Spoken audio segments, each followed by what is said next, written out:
Ukraine's parliament passed a new mobilization law last week following months of debate in an aim to replenish the country's exhausted and depleted troops after more than 2 years of war.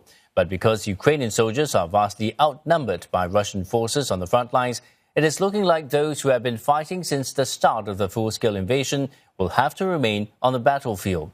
Megumi Lim has more from Kyiv. Hanna Bondar is married to a soldier. He took up arms at the very start of Russia's invasion of Ukraine and has been fighting ever since.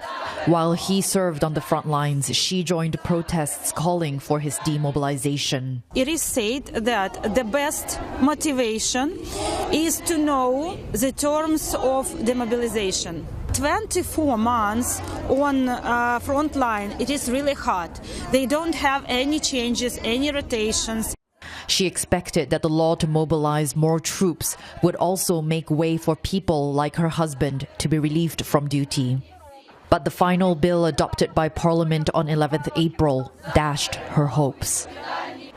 The law, which was passed with a majority 283 votes, scrapped service limits completely. It will require men aged 18 to 60 to update their information with military authorities, so those who are eligible can be called up at any time. Ukrainian men living abroad may be denied certain consular services if they fail to do so, and those evading conscription will now face a fine.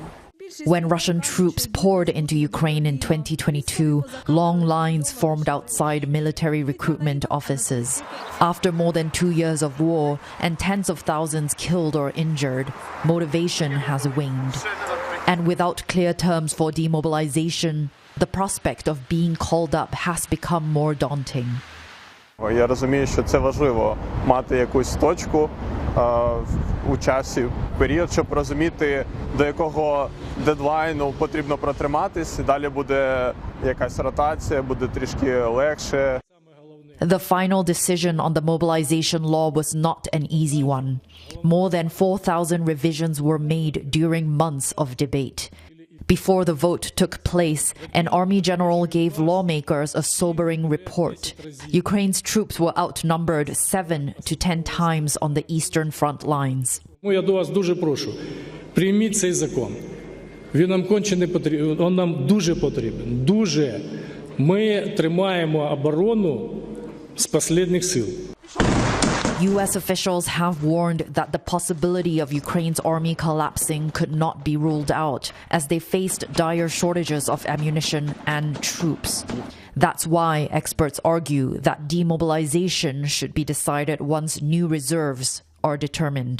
Finally, Commander-in-Chief of Armed Forces will have all of information of all of possible reserves, so it means that till the end of the year it will be possible to say that, okay, so we have, for example, 2 million men, so let's do it like this. So we mobilized 200,000 and demobilized 200,000. For Hanna Bondar, the wait is a painful one. I can't say it without like tears, yeah. And for me it was kind of like really hard to realize that now I am alone without him. He is somewhere on the front line. The coming months will be crucial for Ukraine. Russian forces are expected to mount a major offensive in the late spring or summer. And Kyiv will need to muster as many people and resources as possible to hold the front line. Megumi Lim, CNA, Kyiv.